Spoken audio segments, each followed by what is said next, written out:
영어가 한국어를 쓰는 사람들에게는 원래 어려운 언어가 맞습니다. 그러나 우리 인류의 역사를 보면은 항상 뭐가 안 되면 그거를 깡그리 무시하고 새롭게 뭘 만들어야 된다는 강박에 시달립니다. 근데 이걸 그렇게 보시면 안 되는 게 우리는 사실 영어 문법을 제대로 배운 적이 없습니다. 우리 사회가 그만큼 영어에 대한 열등감에서 좀 못 벗어났다는 증거입니다. 네, 안녕하세요. Awesome English 채널 구독자 여러분. 저는 언어학을 공부하고 또 지금 영어 유튜브 채널을 운영하고 있는 주지후라고 합니다. 이 문제에 대해서는 질문을 저도 굉장히 오랫동안 받아왔기 때문에 우리가 처한 어떤 교육 시스템이나 이런 문제들이 분명히 없다고 할 수 없습니다만 항상 문제를 좀 정확하게 진단을 해야 되는데 영어가 한국어를 쓰는 사람들에게는 원래 어려운 언어가 맞습니다. 원래 언어들은 이제 약간 진화생물학처럼 하나에서 분파돼서 이제 다른 언어로 갈래가 이제 뻗어나가는 건데 쉽게 말해서 한국어는 영어가 속해 있는 저쪽 가족이랑 아무 관계가 없어요. 그러니까 완전히 남인 거죠. 그러다 보니까 그쪽 가족끼리 이제 공유하는 공통점이라는 것도 있을 거고 그럼으로 인해서 이제 같은 그 친족 관계에 있는 언어들끼리는 서로 배우기가 좀 유용한데 한국어 쓰는 우리한테는 영어라는 언어는 완전히 거의 외계인입니다. 그래서 언어적 공통점이 전혀 없기 때문에 거기서 기인하는 문제가 사실은 문제의 본질입니다. 솔직하게 말씀드리면 지금 우리나라에서 쓰고 있는 영어 그 영문법 용어들은 모두는 아니지만 거의 모두 이 메이지 유신 이후에 일본 그 번역청에서 영어 문법을 번역한 그 한자어들이 그대로 들어온 거예요. 그러다 보니까 우리는 또 요즘 세대들은 한자를 안 쓰니까 이 한글로 써 있는 이 용어만 봤을 때는 사실 이게 무슨 말인지 알 수 없는 경우들이 굉장히 많습니다. 그리고 이 문제를 더 떠나서도 영어의 문법 용어들은 사실 거슬러 올라가면 영어 문법학자들이 대략 한 18세기 정도에 이 라틴어 문법을 그대로 베꼈어요. 근데 라틴어라는 언어는 여러분께서 아마 들어보신 적이 있겠지만 굉장히 고도로 체계화된 언어입니다. 그리고 또 지금은 쓰지 않은 언어고 근데 그 언어에 쓰는 문법 체계를 그대로 베꼈기 때문에 어떻게 보면 영어가 자신과 맞지 않는 옷을 입게 되었습니다. 그래서 영어 자체가 갖고 있는 영어 문법의 모순도 있는데 심지어 그것을 일본어에서 한자어로 번역한 거를 그대로 이제 우리가 직수입하다 보니까 오늘날 이제 한글 세대가 봤을 때는 이 용어가 도대체 뭘 의미하는지 알 수 없는 경우가 굉장히 많죠. 어떻게 보면 굉장히 당연한 현상입니다. 요거는 제가 좀 쉽게 설명을 좀 드리도록 하겠습니다. 이 영어라는 언어는 영국에서 쓰니까 우리가 지금 영어라고 부르는 건데 원래는 영국 섬에는 영어가 없었습니다. 언제까지 없었냐면은 대략 서기 한 500년경까지는 영국은 전혀 다른 언어를 썼었어요. 그거를 켈트어라고 부르는데 지금 아마 여러분이 이제 스코틀랜드나 아일랜드나 이 웨일즈 같은 데 보면은 게일어라는 언어를 씁니다. 이들이 쓰는 언어가 이 켈트어의 흔적이에요. 현대화된 켈트어라고 보시면 되는데 원래 옛날에 이 로마 제국이 있었고 그 로마 제국의 변방인 이 오늘의 독일이나 뭐 오스트리아나 네덜란드나 이거를 포함하는 거대한 대륙의 그 지역을 로마인들이 게르마니아라고 불렀습니다. 게르만인들이 사는 땅 이런 얘기였는데 거기 살던 사람들이 게르만족이고요. 이 사람들이 쓰던 언어가 게르만어입니다. 그런데 이 사람들 중에 일부가 서기 400년대 후반에 영국 섬으로 들어옵니다. 그러면서 본토에 있는 게르만어와 분파된 다른 게르만어가 하나 생겨나는 거예요. 그게 오늘날 우리가 쓰고 있는 영어입니다. 우리 언어는 사실 가장 가까운 건 일본어입니다. 그래서 아마도 이제 일본어 공부해 보신 분들은 처음에 빨리 느는 경험이 좀 있을 거예요. 그래서 애니로 일본어 배우신 분들이 있습니다. 근데 미드로 영어를 배우신 분들은 거의 없어요. 그 이유가 뭐냐면 내가 쓰는 모국어의 말법, 어법과 거의 같은 구조를 갖고 있는 언어이기 때문에 일본어는 거기 나오는 언어, 그 단어를 습득했을 때 내가 생각하는 방식대로 단어를 배열하면 알아듣게 되어 있습니다. 상대방이. 그 일본 사람이. 그런데 영어는 내가 생각한 대로 말을 배열했더니 못 알아듣는 거예요. 그러니까 이런 언어적 차이가 크기 때문에 상대적으로 영어는 한국인에게 어려울 수밖에 없습니다.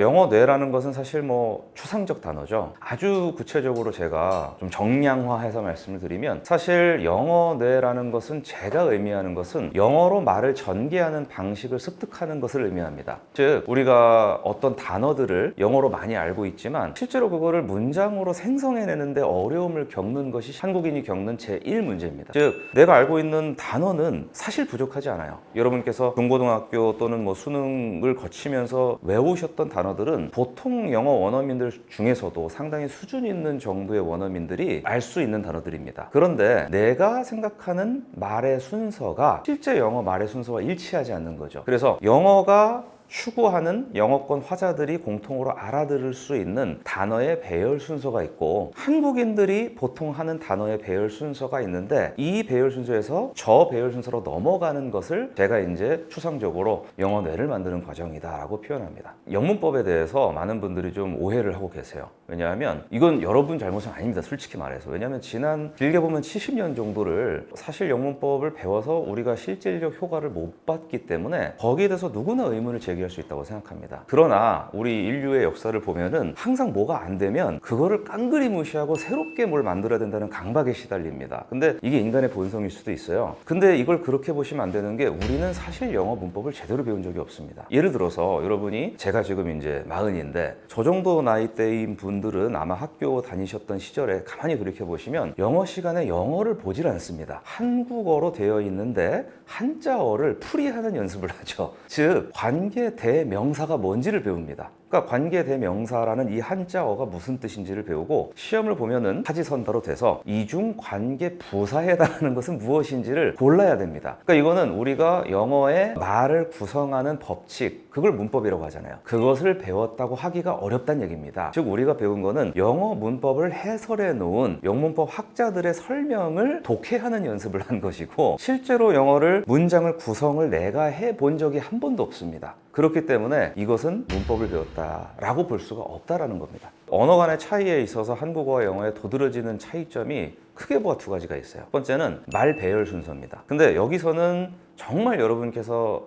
치열하게 공부를 하셔야 되는 게, 한국말은 끝까지 들어봐야 합니다. 그러니까 우리는 한국어를 모국어로 쓰다 보니까 이게 당연하다고 생각합니다. 즉 제가 이제 예시를 들어보면, 저는요 이 채널을 구독하시는 많은 분들께서 영어 공부를 하시는데 도움이 되실 만한 그런 영상을 까지 얘기를 했는데 아직까지도 결론이 안 나왔어요. 이게 한국어입니다. 그런데 거꾸로 한국어를 배우는 이 영어권 사람들은 이걸 어려워합니다. 왜냐하면 영상을 이란 말에 대체 수식하는 날이 방금 얼마나 길었나요? 오늘 이 채널을 구독하시는 분들께 영어 공부를 하시는데 도움이 될 만하니 모두 형용사입니다. 이거를 우리는 아무 불편 없이 쓰죠. 그런데 영어로 이거를 돌리게 되면 어떤 일이 발생하느냐? 영어는 주어, 동사부터 나오게 되어 있습니다. 즉 제가 이거를 이렇게 끝낸다고 말씀을 드려보죠. 이 자리에 왔다란 말을 마지막에 하는 겁니다. 자, 쭉 얘기해 놓고 아까 그 말에다가 왔습니다, 여기 왔습니다, 이렇게 얘기를 했어요. 그럼 영어권 사람들의 말 전개 방식은 정반대입니다. 그들은 I came here 이렇게 시작합니다. 그러면은 아까 우리 한국어로 된 문장에서 보시면 영상을 이렇게까지 나오고, 예를 들면 그 뒤에 뭐 녹화하려고 왔습니다 이렇게 끝났다고 한번 가정을 해볼게요. 그러면 영어로 치면은 어떻게 되냐면 I came here 하고 뒤에 녹화하려고가 그 다음에 나와야 됩니다. To record 이런 식으로. 그 다음에 뭐가 나와야 되면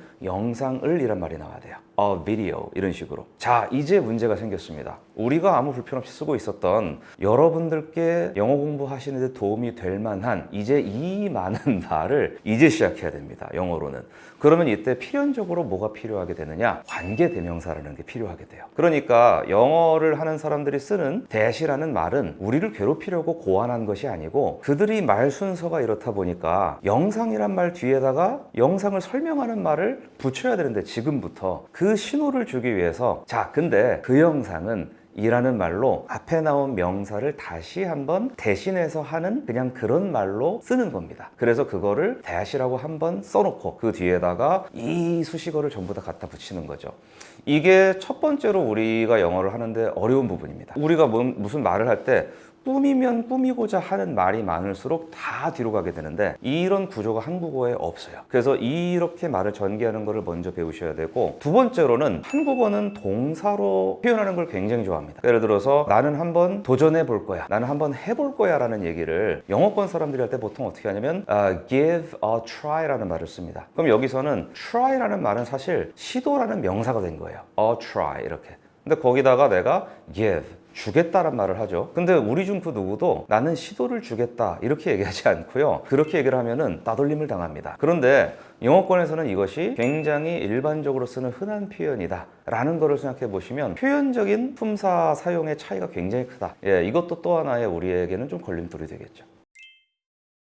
요거는 제가 실제로 느꼈던 적이 있어서 말씀을 좀 드리면, 제가 대학 시절에 굉장히 친했던 일본 친구가 있어요. 근데 일본어와 우리말이 거의 비슷하니까 이제 그 친구나 저나 솔직히 똑같은 고통을 안고 미국 대학 생활을 한 건데, 그 친구가 굉장히 말을 잘하고 글을 굉장히 잘 썼습니다. 발음은 물론 좀 일본식 발음이에요. 근데 이 친구의 문장 구사력이 정말 좋은 거예요. 그 왜 그런가 봤더니 관계대명사를 참 잘 사용합니다. 근데 제가 그래서 따로 한번 물어본 적이 있어요. 야, 너 일본어에 관계대명사가 없는 걸로 내가 알고 있는데 너 어떻게 이렇게 잘하냐? 그러니까 자기는 이게 핵심적으로 자기의 모국어에서 느끼는 영어를 배우는 데 있어서의 장벽이라고 자기는 느꼈다라는 거예요. 그래서 그 부분을 집중적으로 학습을 했다고 합니다. 그러다 보니까 자기가 생각하는 그 엄청나게 많은 그 수식하고자 하는 표현들, 예를 들면 아까 전에 말씀드린 대로 여러분께 도움이 될 만한 이런 말들을 전부 다 뒤로 갖다 붙일 수가 있는 거예요. 근데 이거를 한번 할 수 있게 되면은 글로 연습을 하게 되면 계속 늘거든요. 그래서 이 친구가 쓴 에세이를 보니까 원어민들이 쓰는 것처럼 결론과 주장이 먼저 나오고 수식하는 말이나 나머지들이 뒤쪽으로 가는 전형적인 영어식 구조로 되어 있습니다. 그러면서 이제 저희가 같은 또 학부를 다니니까 2학년, 3학년 이렇게 시간이 지나면서 저희들의 구어가 같이 늘잖아요. 그러니까 이 친구는 글로 이미 연습이 돼 있으니까 어딜 가서 발표를 하거나 이래도 교수님들이 참 자네는 논리력이 좋아.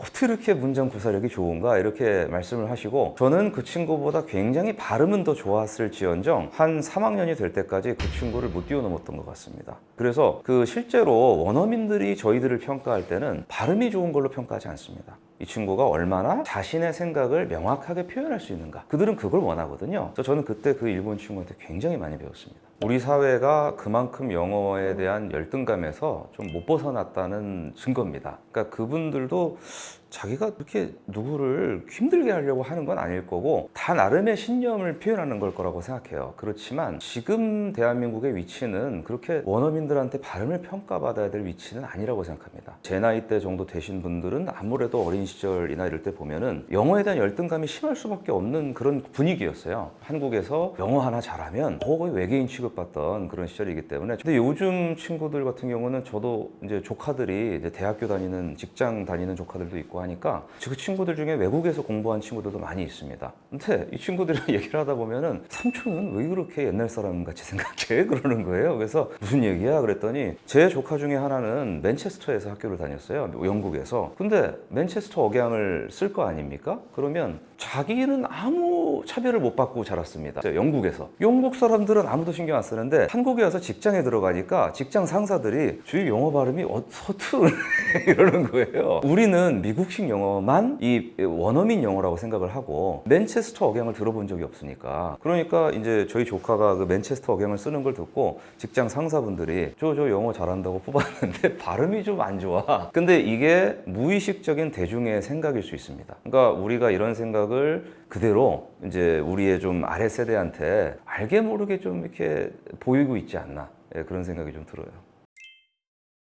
보통 우리가 그 어떤 동사 뒤에는 뭐 to 붙은 동사 형태만 와야 되고, 어떤 동사 뒤에는 동사 뒤에 ing를 붙인 형태만 와야 되고, 이런 것들이 있습니다. 대표적인 예로는 decide라는 동사 뒤에는 거의 to가 옵니다. decide to go, 뭐 가기로 결정하다 이런 식으로. 그 다음에 또 뭐가 있냐면 consider, 뭐를 고려하다, 이런 것은 거의 ing가 와요. consider going, 가는 것을 고려하다 이런 식으로. 근데 항상 언어에는 이 회색 분자들이 있습니다. 중간 지대에서 분탕질 일으키는 친구들이 있는데, like나 뭐 love나 뭐 hate, 이런 우리가 일반적으로 감정을 나타내는 그런 단어들, 그런 동사들은 뒤에 두 개가 다 오기도 합니다. 근데 이런 경우에 대해서 원어민들은 아마 보통 일반적으로는 자기들도 무의식적으로 써요. 무의식적으로 쓰고, 자신들도 외국인이 그 무슨 차이냐 이렇게 물어보면은 잘 모릅니다. 그리고 모르는 게 정상이고, 차이가 있긴 있습니다. 예를 들어서 여러분께서 I like to 하고 뒤에 어떤 동사를 썼을 때, 쉬운 예를 들어볼게요. I like to work out in the morning, 이렇게 말씀을 하시면 나는 아침에 운동하는 거를 좋아한다, 이런 말이죠. 그리고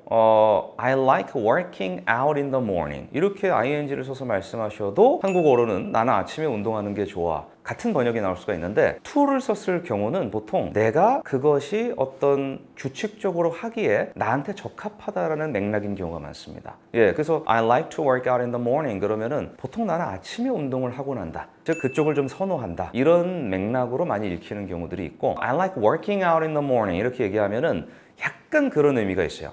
아침에 운동하는 느낌이 좋다. 즉 아침에 운동했을 때 그 느낌이 나는 좋아. 그래서 나는 아침에 운동하는 게 좋아. 이렇게 얘기를 하는 차이가 있죠. 그런데 여기까지는 원어민들도 제가 이렇게 설명을 해주면 원어민들이 오히려 어떤 반응을 보이냐면 깜짝 놀랍니다. 자기가 평생 그렇게 써왔다는 걸 그때 아는 거예요. 그래서 우리가 사실 그 정도까지 매번 알면서 쓸 수 있느냐? 불가능하죠. 그렇지만 원어민들이 뭐 써놓은 텍스트나 그들이 한 발화를 우리가 해석하는 과정에서는 그런 디테일을 가끔 뭐 파악할 수는 있습니다. 이거를 알고 나면 보입니다. 그렇지만 원어민들은 어차피 자신들의 삶에서 그런 거를 공부할 일이 없기 때문에 정작 원어민들 자신들은 그런 차이가 있는지는 그 설명을 듣고 나서 깨닫는 경우들이 있어요. 근데 역으로 외국어로 우리가 배우기 때문에 오히려 알고 있으면 내가 뉘앙스를 표현할 때 겪는 문제를 어느 지점에서 해석해 줄 수는 있죠. 네, 여러분, 이렇게 오늘 제가 영어가 왜 어려운지에 대해서 좀 설명을 드렸는데, 제가 뭐 개인적 경험이나 뭐 추측에 의거하지 아니하고 전문 지식과 그다음에 이미